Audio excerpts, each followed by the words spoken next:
Shalom. I want to give all praise and glory to Yahweh, Bahashem, Yahweh Shai, Bahashem, Harakwakodash. Double honors to the elders and apostles of Great Millstone who rule well and taught me this truth. Peace and blessing to the hopeful elect and Israelite foreigners scattered abroad. So this lesson right here is going to be entitled, well, actually I don't know what I'm going to entitle it, but I know it's going to be about the Israelite foreigners. Because I've seen on some comment boards, we have some people and Edomites and even some of our people want to use certain scriptures to, to hint that the heathens can be saved and can receive salvation. Well, us in the know otherwise, we know that is a lie, that it's not absolutely not true. Okay, salvation is only for Israel. Okay. And in this video, we're going to go over some, I know some of you guys who are saying things like Israelite foreigners, and I know we have a lot of new people to the fold, and they probably not, exactly sure what that means, the term Israelite foreigner, okay? So in this video, we're going to go into some of those instances, give some examples of Israelite foreigners, and of course, we're going to, like always, filter through the scriptures. So let's go ahead and jump right into it.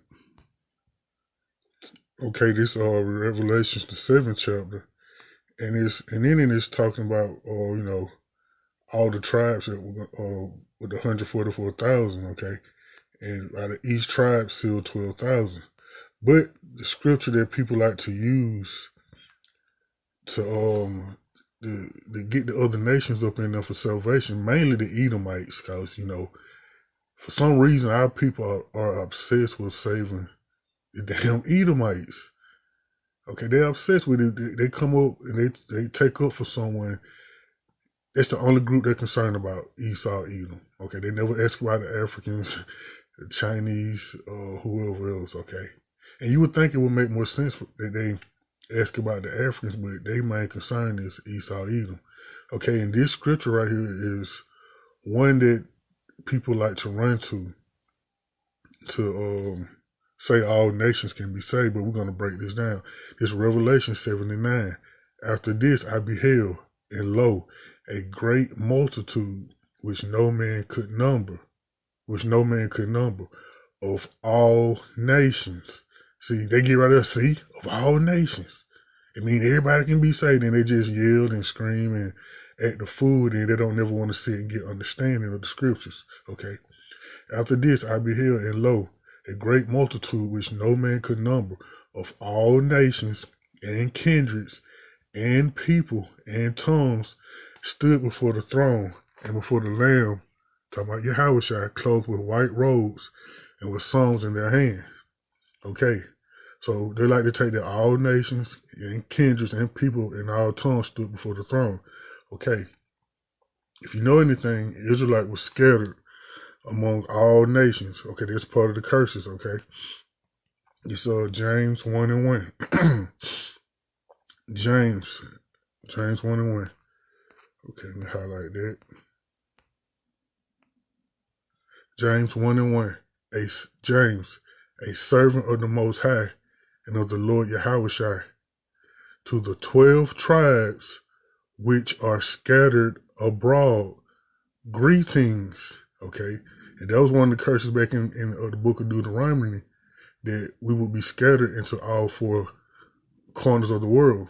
Okay, let's look at this word scattered.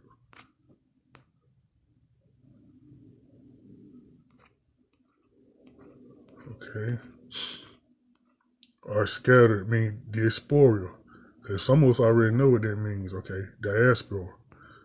Okay, scattering, a dispersion, of Israelites dispersed among foreign nations. Now, really, we could just drop the mic and walk off stage right there. Okay, of Christians scattered abroad among the Gentiles. Okay, the Israelites scattered among all nations. So, right here in James 1 and 1, a servant of the Most High and of the Lord Yahweh to the 12 tribes which are scattered abroad, greetings.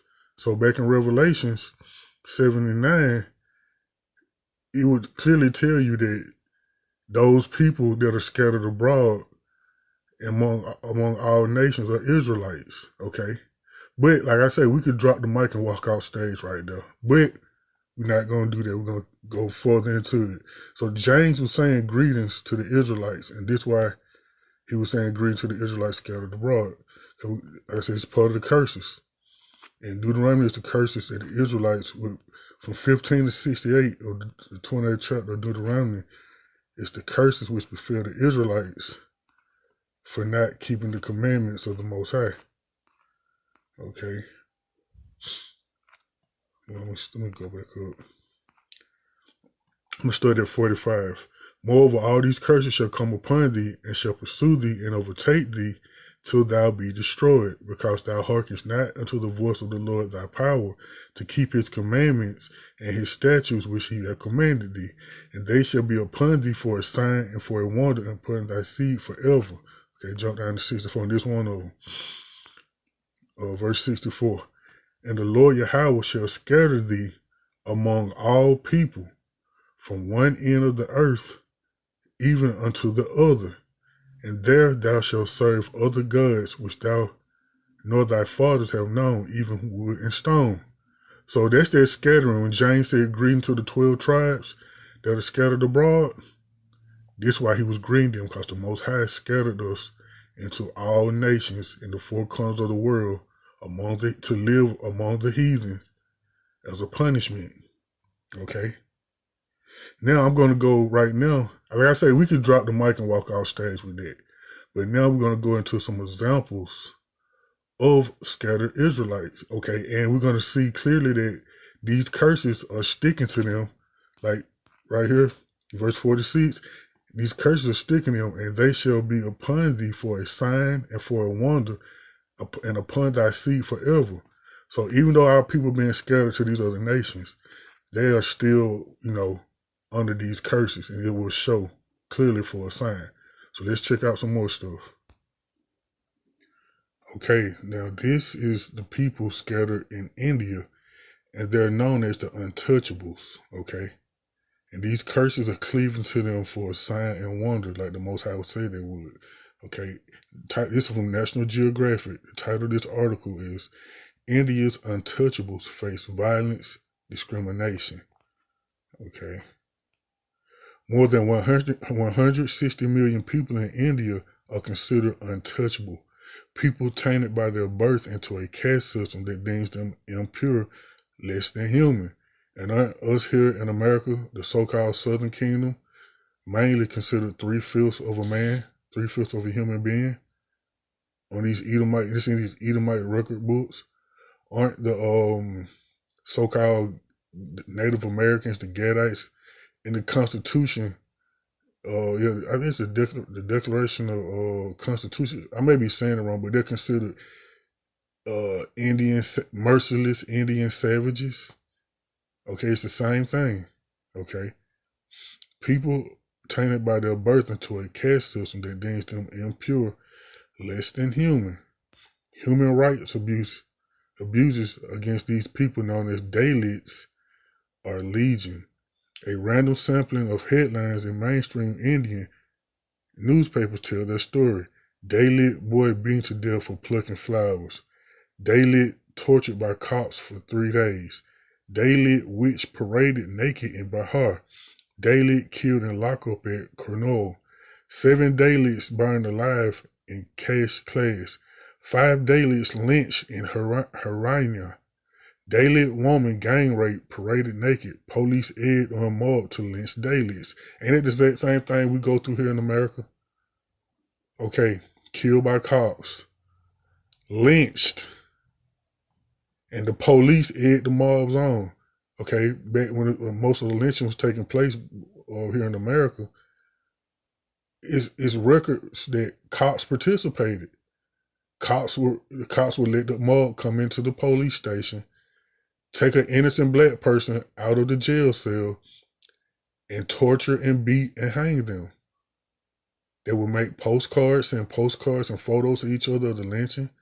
They would cut off the guy's penis, knuckles, keep them as souvenirs, ears, all kind of body parts. It's the same stuff. These are the curses right here. Okay, and they call them Dalits. Daylits. Okay, we're going to get into what that means as well. Okay, but this is all the stuff that we go through. So these curses are sticking to these people in India known as Daylits. Okay. Daylits are not allowed to drink from the same wells. See? Remember they had the black and white water fountains? Okay. Attend the same temples. Wear shoes in the presence of an upper caste. Or drink from the same cups in tea stalls, said Smith Norella, a senior researcher with Human Rights Watch and author of Broken People, a caste violence against India's untouchables. Human Rights Watch is a worldwide activist organization based in New York. India's untouchables are relegated to the lowest jobs and live in constant fear of being publicly humiliated. Okay, ain't that what's going on here? Okay, we got the worst jobs. We get the worst pay. Okay, after slavery, what they had sharecropping. Okay, what else? It's just tons of things, man, that coincide that where these curses are fitting exactly to a T. India's untouchables are regulated to the lowest jobs and live in constant fear of being publicly humiliated, paraded naked, beaten, and raped with impunity by upper caste Hindus seeking to keep them in their place. Is that not what's happening? These Edomites, they so-called keeping us in our place. That's why they constantly calling the cops over just the trivialist of matters, selling water, sleeping in the college dorm area, bumping up into the little boy bumping up into her to some Edomite with no ass in the store, and she told me he felt on her butt. So they're trying to keep us in our place. The same way these Hindus are doing the so-called Dalits in India. Merely walking through an upper caste neighborhood is a life-threatening offense. Okay, being on the wrong side of the tracks. Okay, they got sundown towns where if you're black, so-called black, and you're caught on that side of the town when the sun go down, it could be really bad for you. Nearly 90% of all poor Indians and 95% of all illiterate Indians are Dalits, according to the figures presented at the International Dalit Conference that took place May 16th to the 18th in Vancouver, Canada. Statistics compiled by India's National Crime Record Bureau indicate that in the year 2000, the last year of which figures are available, 24,455 crimes were committed against Dalits. Every 2 hours, Dalits are assaulted. Every day, 3 Dalit women are raped. 2 Dalits are murdered, and 2 Dalits' homes are torched. Torching their home, ain't that what the Klan used to do? Come by, put a cross in your yard, burn your house to the ground. Look what they did to Black Wall Street.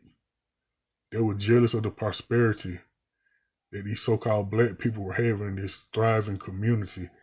They came and burned it down, and the government dropped bombs on it. That was the first act of domestic terrorism in America. Okay. No one believes these numbers are anywhere close to the reality of crimes committed against Dalits because the police, village council, and government officials often support the caste system. And what goes on here? Same as that thing, which is based on the religious teachings of Hinduism. Many crimes go unreported due to fear of reprisal, intimidation by police, inability to pay bribes demanded by police, or simply the knowledge that the police will do nothing. You remember once upon a time, back in like the 40s or 50s, it wasn't even illegal to kill a so-called black person. Okay? There have been a large-scale abuses by police acting in collusion with upper caste, including raids, beating in custody, failure to charge offenders, or investigate reported crimes, said Nurullah. Okay, I'm not going to read all this. I'm just going to hit a couple of key points. And I most definitely will put this article in the description box. Okay. The same year, 68,160 complaints were filed against the police for activities ranging from murder, torture, and collusion in acts of atrocity to refusal to file a complaint. 62% of the cases were dismissed as unsubstantiated, 26 police officers were convicted in court. Okay, out of 68,000 complaints, 26 cops were convicted in court. It coincides with America. Okay, all this talking about the cops right here now. So all these 68,000 complaints were filed against the police. Okay, murder, torture, and collusion or acts of atrocity. Despite the fact that the untouchability was officially banned when India adopted its constitution in 1950, discrimination against Dalits remained so pervasive that in 1989, the government passed a legislation known as the Prevention of Atrocities Act. The act specifically made it illegal to parade people naked through the streets, force them to eat feces, take away their land. Take away their land. Who else get their land snatched away from them? Okay, the Gadites, the Native Americans, Israelites, okay? Foul their water. Same thing they doing here. Foul the water, interfere with their right to vote. Okay, black people couldn't vote, even though voting don't matter and we're not supposed to vote anyway. But they interfered with the right to vote. You couldn't vote, and then they used the KKK to intimidate black voters and burn down their homes. All this lining up. Since then, the violence has escalated largely as a result of the emergence of grassroots human rights movements among Dalits. Human rights, okay, they out marching, okay. Since then, the violence has escalated largely as a result of the emergence of a grassroots human rights movement among Dalits to demand their rights and resist the dictates of untouchability, said Narella. Okay. I'm just going to hit a couple of key points. I'm not going to read it all.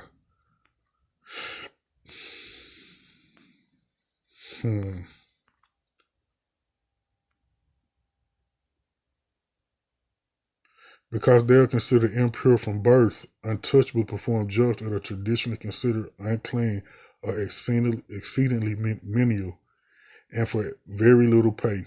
1 million Dalits work as manual scavengers, cleaning latrines and sewers by hand and clearing away dead animals. Millions more agricultural workers trapped in an inescapable cycle of extreme poverty, illiteracy, and oppression. Okay, Dalit women are particularly hit hard. They are frequently raped or beaten as a means of reprisal against male relatives who are thought to have committed some act worthy of upper caste violence. They are also subject to arrest if they have a male relative hiding from the authorities. A 42-year-old Dalit woman was gang raped and then burnt alive after she, her husband, and 2 sons had been held in captivity and tortured for 8 days. Her crime: another son had eloped with the daughter of a higher caste family during the torturing. The police knew that the Dalit family was being held, but did nothing because of the higher caste family's local influence. Wow. So, like all these nations are against us. That's what you got to understand. And that even tells us that in the book of Psalms, the 83rd chapter.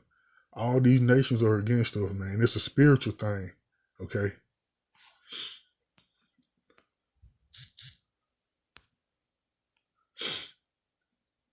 The study also found that the police routinely demand bribes, intimidate witnesses, cover up evidence, and beat the women's husband. Sounds just like America, huh? If I just didn't start off with the header showing you that it was India, and you came in on the middle of this video of me reading this, you would think I was talking about America. Little or nothing is done to prevent attacks on rape victims by gangs of upper caste villagers, seeking to prevent a case from being pursued. Sometimes the policemen even join in. The study suggests rape victims have also been murdered. Such crimes often go unpunished. Thousands of preteen Dalit girls are forced into prostitution under cover of a religious practice known as Devadiyesis, which means female servant of God. These girls are dedicated or married to a deity or a temple. Once dedicated, they are unable to marry, forced to have sex with upper caste community members, and eventually sold to an urban brothel. Hmm.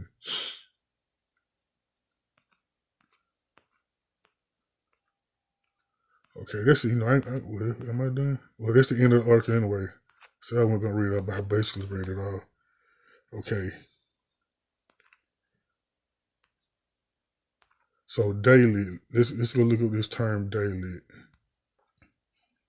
Now hold on, hold on. I want to read this right quick. This part of this article stuck out to me too as well. This is another article.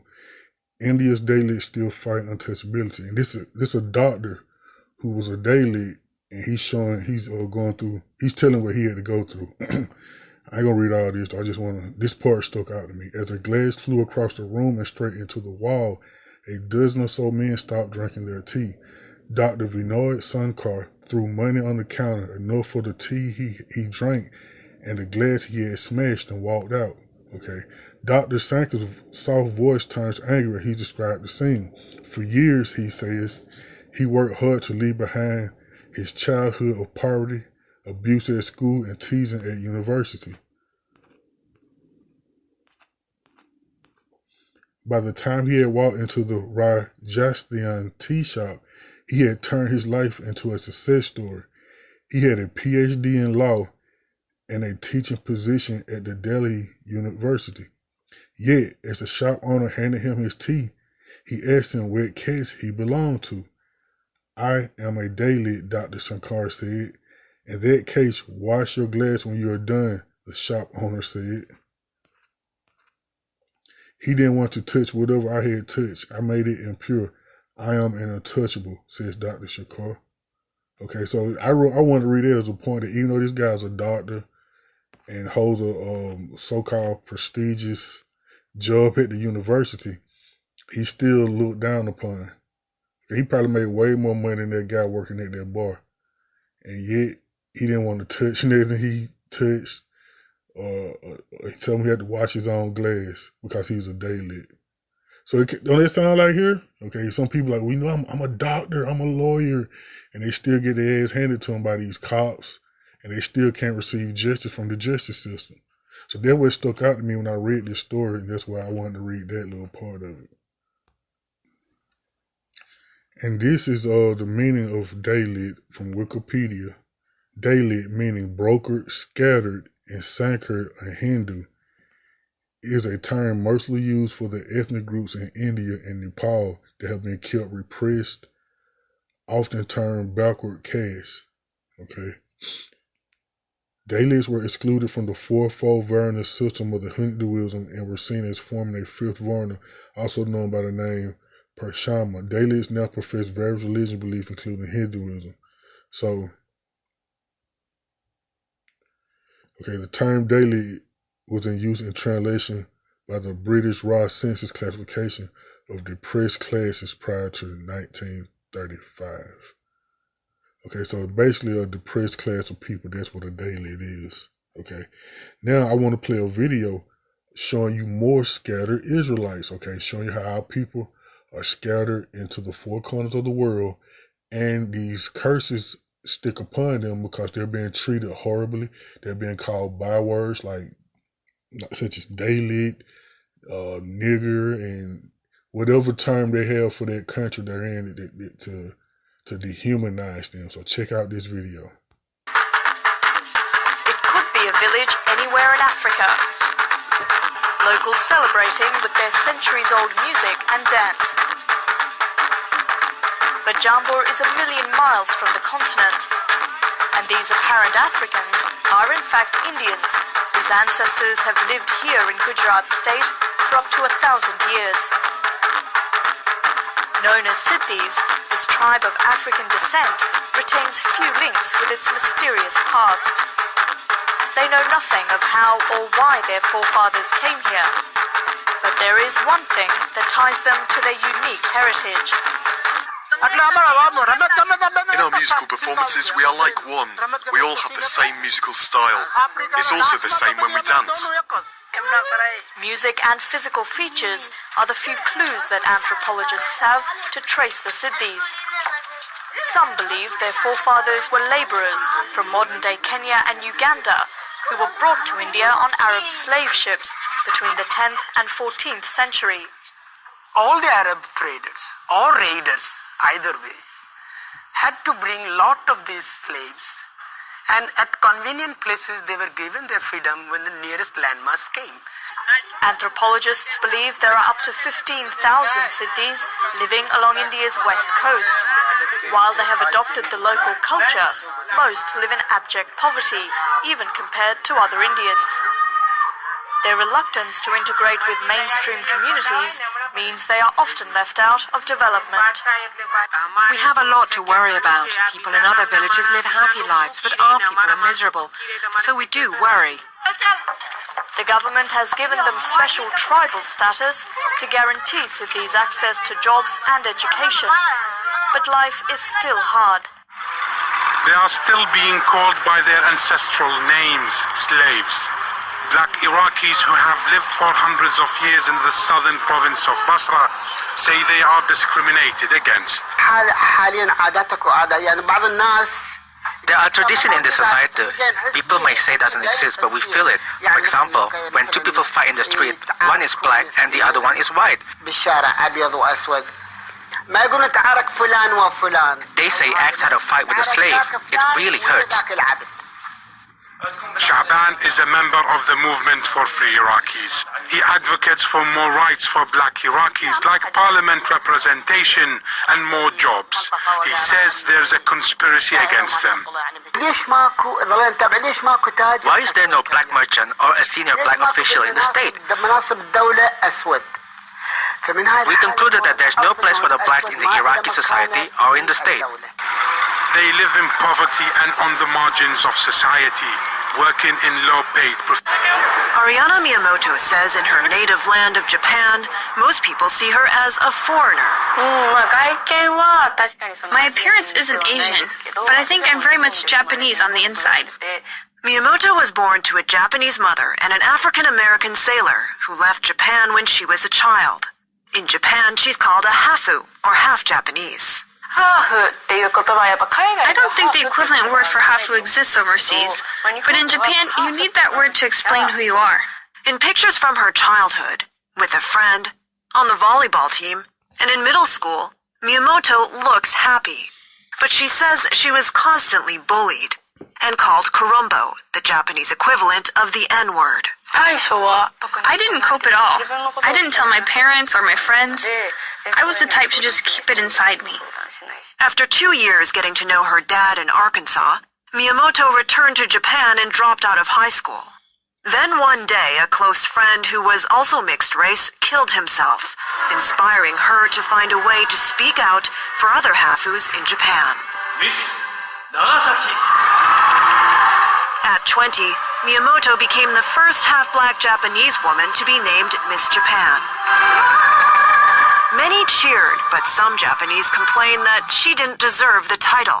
I don't mean to discriminate, one post read, but I wonder how a hafu can represent Japan. Another person expressed surprise, tweeting, I didn't know Miss Japan doesn't have to be pure Japanese. What a shock. What does it feel like when you hear from people that you're not Japanese enough?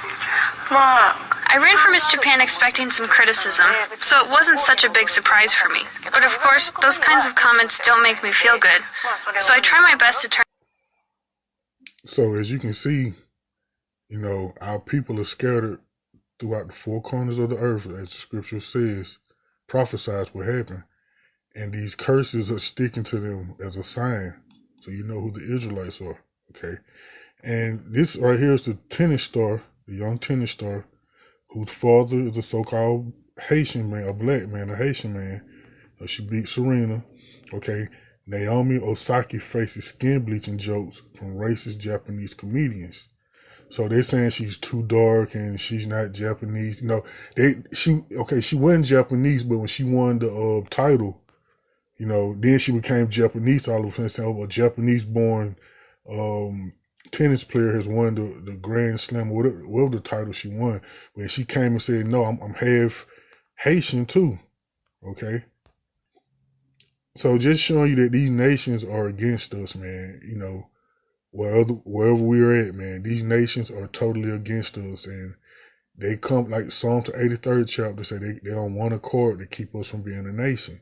That's why these foreigners can come to America and get interest-free loans and housing and get loans they don't have to pay back for 5 years so they can build up income and capital in our community. That's why you got the Asians, the Africans, the Arabs. The Arabs got the gas stations. The Africans got the hair braiding, and whatever else they got in the health food store. And the Arabs got they got the gas stations, and the Indians got the Dunkin' Donuts and the chicken spots. And they put them in our neighborhoods, and they suck out the money, and they go back home. So it's just showing you that, these nations don't have no love for us. And what the girl said, who was in Japan, who won Miss Japan, they call her Hufur, the equivalent of nigger in America. Okay? And the Dalits, it's all prophecy. All prophecy, okay? This Deuteronomy 28th chapter, with the curses, okay? And the 37th verse, and thou shalt become an astonishment, a proverb, and a byword among all nations, whether the Lord Yahweh shall lead thee. So a proverb and a byword is a Dalit. What they call the Japanese girl, the so-called Japanese girl, a hufur. Okay, the Africans call us a kata, meaning cotton picker. Each land we're driven into, they have terms, derogatory terms they call our people. And that's part of the curses. I'm going to read it over again. Deuteronomy 28 and 37. And thou shalt become an astonishment, a proverb, and a byword among all nations. Okay, whether the Lord shall lead thee. That's for the proof that we're in all nations. That video I just played you guys. We were scattered amongst all nations, okay? But I want to get back on this daily thing, because this coming across, thinking about that what made me do this video. And now I'm going to play another video showing how the Dalits are treated in India. Check this out. Who is being beaten is being described as said to be a Dalit. A Dalit who was raped and then burnt to death by two upper caste 17-year-olds. In fact, her limbs were chopped off after she resisted rape. You may have heard of the term untouchables, referring to the people at the bottom of the Hindu caste system. These people call themselves Dalits, meaning oppressed or the crushed. And if you were to search that word on Google News, you'd find they are subjected to unspeakable horrors on a daily basis. So here are your questions about Dalits based on Google's autocomplete. I'm Omar, and I'm here to give you the answers. This is the 101. Who are Dalits, and why are they referred to as untouchables? First, to understand that, we need to get into the Hindu caste system. Most Hindus believe in reincarnation, and the caste, or social groupings to which someone is born into, isn't random. It's something they've earned and deserved based on their past lives. Traditionally, there are four main castes, ranging from the Brahmin. So, they clearly believe in reincarnation, which is true and biblical, that you do pay for in this life what you did in your past life. Okay, but they got their system, they don't understand what's going on though. Priests to the Shudra, or labor class. A Dalit is actually born below the caste system. They're literally outcasts, and they're considered contaminated from birth. They are believed to be the worst of the worst and should be avoided and marginalized due to their own previous actions. What do Dalits do for a living? Well, there have always been exceptions, such as today the President of India is a Dalit. But generally, they have been given the worst jobs, things that no one else would do. Things which many believe will contaminate the spirit. Killing rats, preparing dead bodies for burial, and anything having to do with dead cattle or their skins. These tasks are believed to corrupt the worker's soul to the extent that they shouldn't even be in the same room as someone from a higher caste. Where do Dalits live in India? Today in big cities, some Dalits are integrated and live side by side with other Indians, but a considerable majority live in slums. Traditionally, though, Dalits aren't allowed to even live within a village's boundaries. They can't enter Hindu temples and were even believed to be so unclean that they couldn't get water from the village well, because even their touch would taint it for everyone else. They didn't walk through the neighborhoods of the higher castes, and if someone from the priest or warrior caste came their way, they were expected to throw themselves face first on the floor so even their unclean shadow wouldn't touch others. They live all over India, and in many villages you'll find them living in the worst conditions imaginable. When can Dalits ascend? Since some Hindus believe that Dalits are being punished for actions committed during past lives, there's no way for them to move up in society. They have to marry other untouchables, live with other untouchables, and maybe, if they follow all the restrictions put on them regarding where they live and what they do, then they can be rewarded by being born into a higher caste next time around. Again, this is the traditional belief system, but it doesn't apply universally. Why Dalits protest? Simply put, their mistreatment is illegal. A few years after India gained its independence, the country passed the Protection of Civil Rights Act in 1955 in order to protect everyone, especially the weak and disadvantaged. Unfortunately, things didn't improve for the Dalits, and they fought hard for even more reforms. They won extra protections in 1989, but things were still really bad. Middle caste landowners found a new generation of Dalits who were unwilling to take the punishment and discrimination thrown at them, and the reply was harsh. Dalit houses were burnt down, people were raped and murdered, and lynchings were a normal occurrence. Even today, Dalits are being killed and mutilated on a regular basis, and it's not only in Hindu society, but in some cases also among Christian and Muslim Indians too. The secular constitution of India is supposed to make sure all its citizens are treated equally, and interestingly enough, the chairman of the constitutional drafting committee was a Dalit himself. And so today, Dalits are simply protesting for their right to equality.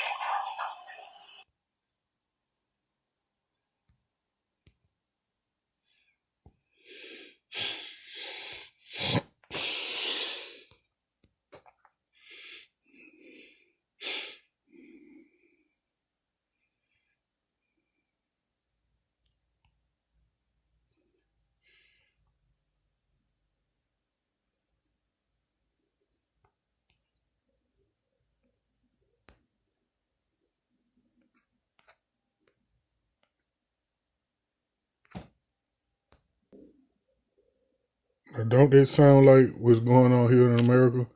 Protesting for the right to be equal. The same thing. That's those curses sticking to them. Okay, this Amos 9:9.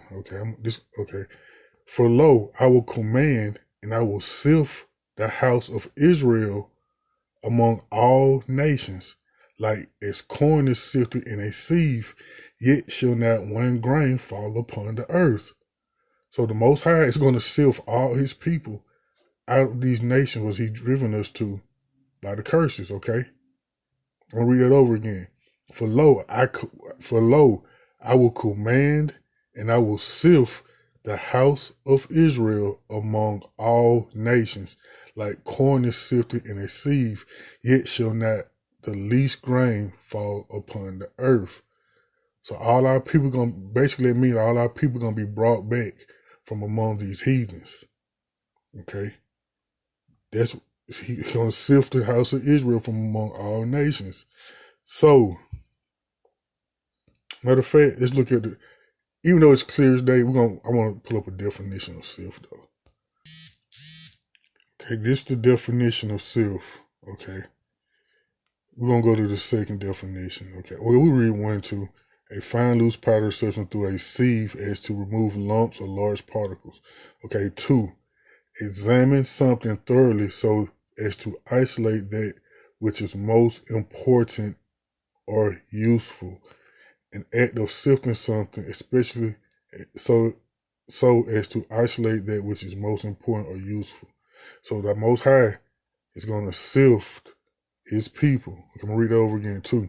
Examine something thoroughly as to isolate that which is most important or useful. Okay, back to Amos 9:9. For lo, I will command and I will sift the house of Israel among all nations. So he's going to isolate something important and useful to him and take it out from among these heathen nations and bring it back. For lo, I will command and I will sift the house of Israel among all nations, like as corn is sifted in a sieve, yet shall not the least grain fall upon the earth. So, to end this lesson, we're going to go back where we started off at, Revelation 7 and 9. And now we know what Revelation 7 and 9 is talking about. It's not talking about you Edomites can be saved, you heathens, you Africans. Like I know you niggas want to say your oppressor, your love of the white man, but you just can't do it, okay? You make them pull that on this crap with these simple ass copper top Christians, but you can't with us, okay? All right, I'm going to read this over again. Revelation 7 and 9. After this I beheld, and lo, a great multitude which no man could number, of all nations, we just broke all this down in this lesson, all kindreds and all people and tongues stood before the throne and before the Lamb Yahushua, clothed with white robes and palms in their hand, and songs and palms in their hand. So, all those nations, yes, they're going to be people that look Chinese, African. They're going to look like that to appear to be those nations of people. They're going to be living like them. They may be eating the same type of foods they ate, but these people are actually Israelites. They're going to be speaking their language, like the Dailies. They speak that whatever language they speak, or they speak it. They probably practice certain customs they practice, but you can tell from the signs and from the curses that they're not those people by what they're going through and the things they have to endure. So that's this multitude of people that is being talked about in Revelation 7 and 9. As we just saw, the Most High going to sift his people from among all nations. So yes, they may come, they're not going to have your typical Israelite appearance like the brothers say. All Israelites don't look like LeBron James, Michael Jordan, or Wesley Snipes. You're going to have some Israelites looking Japanese, Chinese, Asian, even white. But their spirit in them shows that they're Israelite. So that's what it means of all nations and kindreds and people and tongues. Like I said, they're going to be speaking languages. They're going to look like certain people, certain nation. They're going to be from another nation. But through their bloodline, their nationality, they are Israelites. Okay? I pray this lesson was found edifying. I want to give all praise and glory to Yahweh, Bahashem, Yahweh Shai, Shalom.